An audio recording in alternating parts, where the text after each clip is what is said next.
Hey everyone, this is Prince Watercress, and welcome to a brand new Let's Play.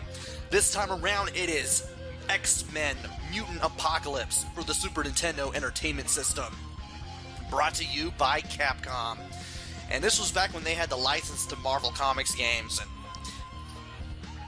well, actually they were kind of one of many to make games with the Marvel Comics license back in the day. But they produced some of the best. Besides this one, they also produced X-Men vs. Street Fighter, Marvel Superheroes vs. Street Fighter, Marvel vs. Capcom 1 and 2, the second one being probably the most famous and popular of them all, and the much later released Marvel vs. Capcom 3. This one isn't a fighting game, this is actually a side-scrolling beat-em-up. And I had this as a kid, didn't exactly quite beat it, but I still had a lot of fun with it, and I plan to make it one of the games that I've beaten in my life very, very soon. Very soon, of course, being right now. There's a mission mode and a training mode. Training mode just gives you the first 5 stages of the game, the whole first part, and the X button gives you your special move, the down towards Y special move, or something like it, and it's an auto kill if you hit somebody with it. Once you complete that, then you can play through it again in the mission mode and continue with the rest of the game.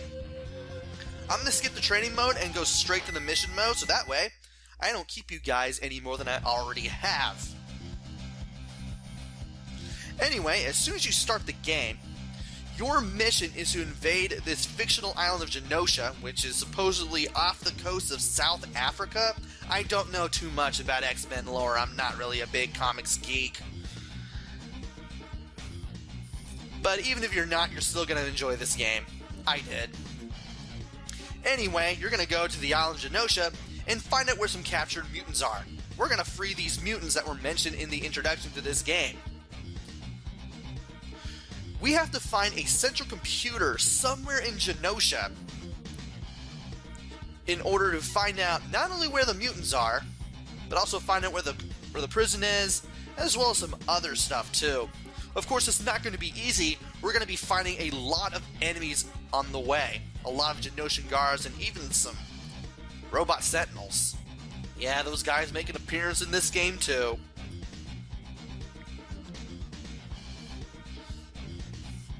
In this first part of the game, we're going to be splitting up.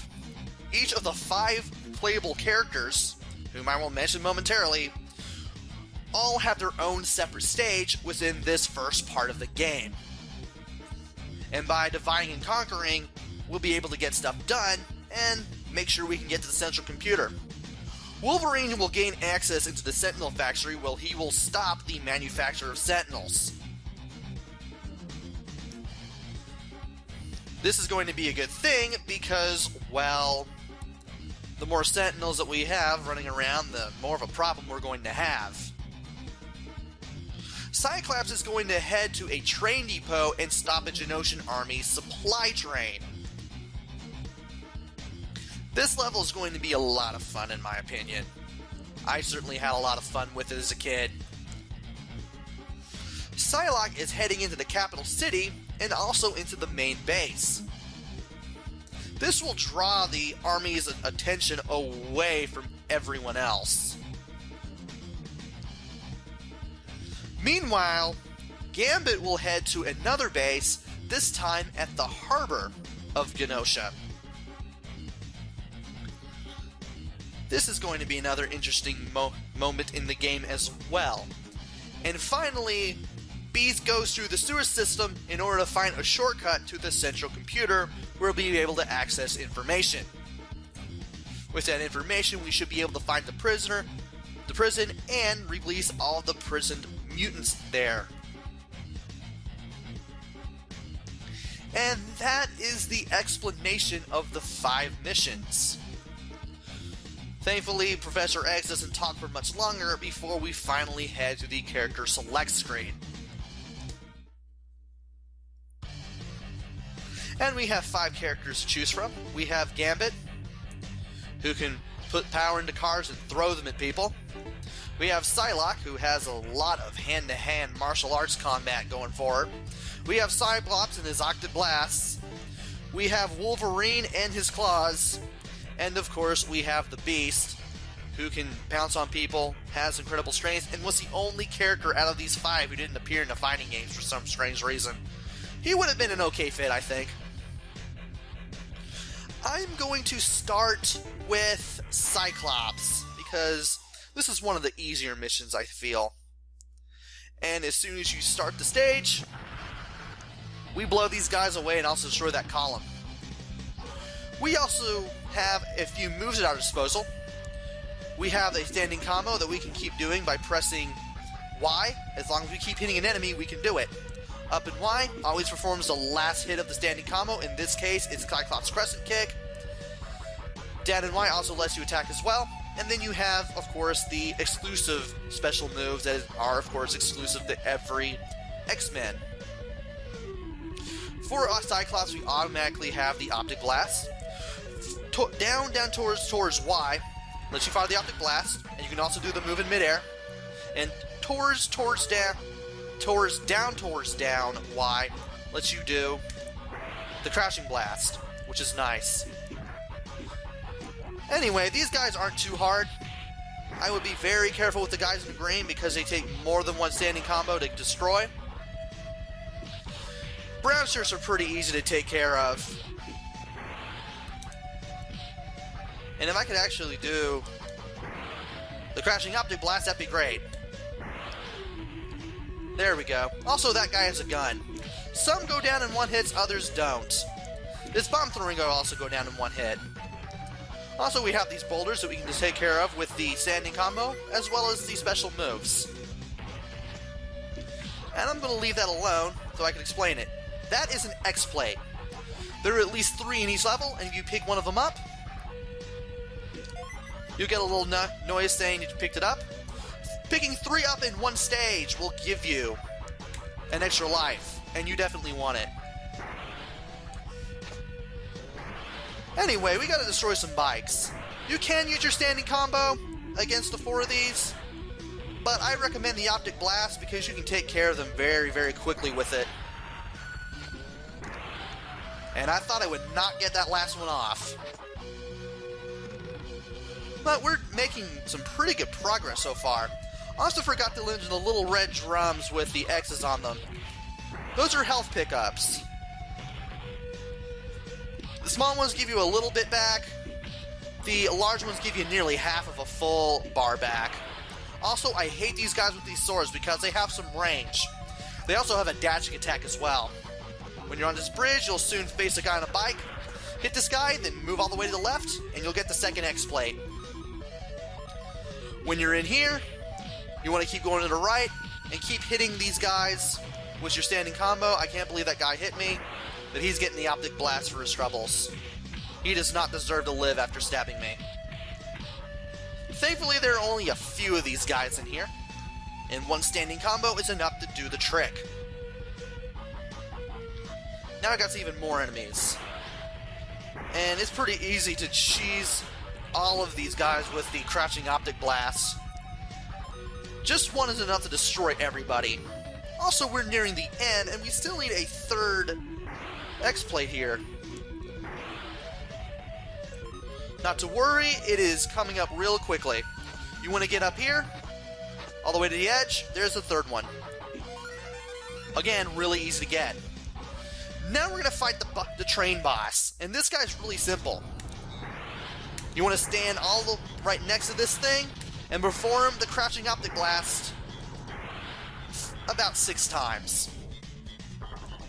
This will let you take care of both sides of this engine very quickly, and it won't go very far into the tunnel before you destroy it. Once you beat Cyclops' mission, you won't be able to play it again. You're going to have to wait until the next part to play as the guy again. So we got 4 more to go. I feel like using...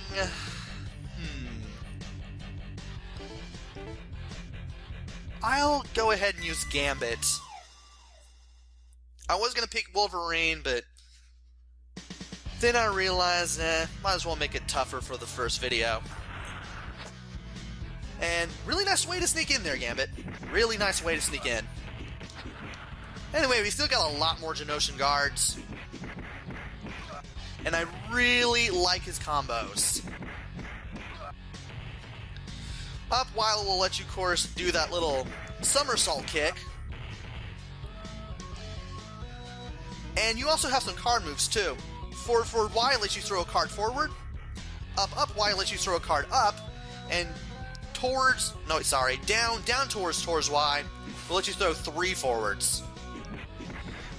That Hadouken motion will definitely let you take care of enemies with the greatest of ease. You can hit more than one enemy with it if your distance is good enough. Also, here's the first of 3 exploits for this level. Is there one more guy? There's gotta be one more guy. I'm gonna walk back and forth until I find one more guy. Because there's gotta be one more guy. I guess I took care of him then. Okay. Sometimes one guy in Brand always shows up. And that guy wasn't there before, either. Sometimes it's pretty easy to hit the sprite limit on this game, kinda, sometimes. And therefore I had enemies that were appearing that weren't appearing there before because I had 2 enemies on the screen. Also, the second exploit is coming up. But first, I want to take care of this guy. Now, where is it? Oh, there it is. That one took some effort. Also, I like the fact that they gave Gambit his trademark trench coat. I love how it just moves in the wind. Capcom didn't have to include that little detail, even though it was only 2 frames, but they did. And I appreciate the effort that they took in doing that. And now you got all these platforms. You want to hit these little robots, and you want to hit them from a distance because their explosion will hurt you. And you definitely don't want to fall down that pit either, because it is going to be instant death. Also, there is the third exploit. And this one takes a little bit of effort to get.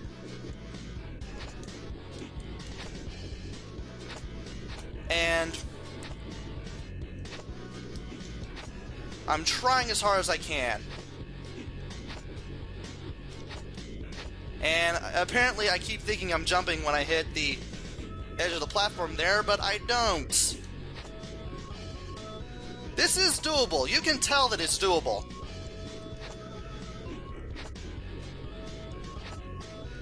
Maybe I have to be silent to do this. Ugh, that was close. That was even closer. That was even closer-ish. There we go. Sorry you guys had to see me do that, but I just really wanted that extra life. Also, we have 3 of these guys at one time, and I can't believe I let him hit me. Oh well.